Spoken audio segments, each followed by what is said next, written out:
क्या आप जानते हैं कि दुनिया की सबसे बड़ी ताकत पैसा या हथियार नहीं बल्कि एम्पावरमेंट है। लेकिन जब हम सोशल वर्क की बात करते हैं तो अक्सर लोग क्या सोचते हैं, ये तो बस दान देना है या वीकेंड पर कुछ वॉलंटियरिंग करने जैसा होगा।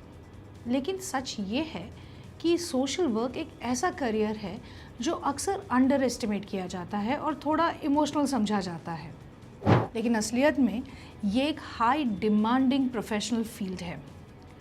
आज जहाँ मेंटल हेल्थ क्राइसिस बढ़ रहे हैं, सोशल इनइक्वालिटी बढ़ रही है, वहाँ एक सोशल वर्कर सिर्फ मदद नहीं करता, वो सिस्टम और लोगों के बीच एक ब्रिज बन जाता है।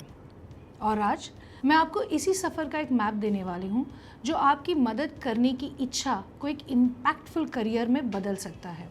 नमस्कार दोस्तों, मैं डॉक्टर सुचित्रा सुर्वे और आज हम सोशल वर्क को एक रियल करियर के रूप में समझेंगे। सबसे पहले कुछ मिथ्स क्लियर करते हैं। सोशल वर्क में पैसा नहीं है, ये पूरी तरह गलत नहीं है, लेकिन अधूरी बात है।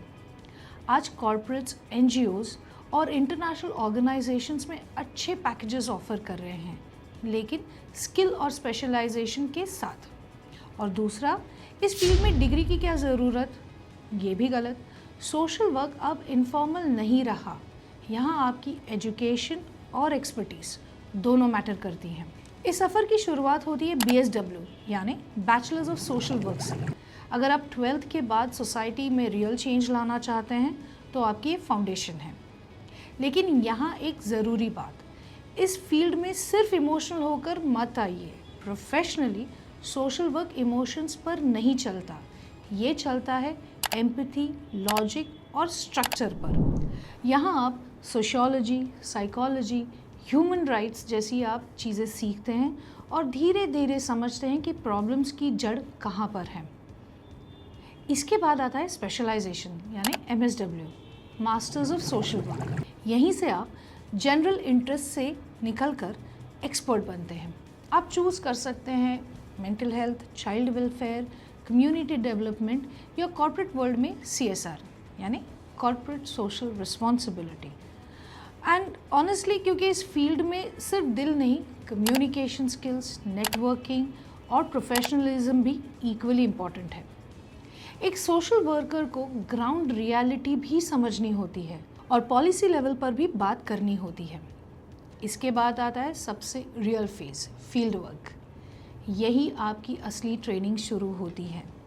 आप विलेजेस में काम कर सकते हैं, स्लम्स में, अर्बन स्लम्स में, हॉस्पिटल्स में, शायद काउंसलिंग कर सकते हैं। और यही आपको समझ में आता है बुक्स और रियलिटी में कितना अंतर है। ये फेज़ आसान नहीं होता, कभी रिसोर्सेज कम होते हैं, कभी सिचुएशंस इमोशनली हैवी हो सकती हैं, लेकिन यही वो फेज़ है जहां आप प्रोफेशनल बन सकते हैं। अब बात करते हैं सैलरी की, क्योंकि आई थिंक ये जानना ज़रूरी है। इंडिया में शुरुआती रोल्स में आप शायद 2 या 5 लाख पर ईयर कमा सकते हैं। NGOs में शुरुआत थोड़ी मॉडेस्ट हो सकती है, लेकिन जैसे जैसे एक्सपीरियंस और स्पेशलाइजेशन बढ़ता है, कॉर्पोरेट में शायद CSR रोल्स, इंटरनेशनल NGOs या पॉलिसी लेवल में जब आप जॉब्स करते हैं तो 6 से 12 लाख पर ईयर या कभी उससे भी ज़्यादा मिल सकते हैं।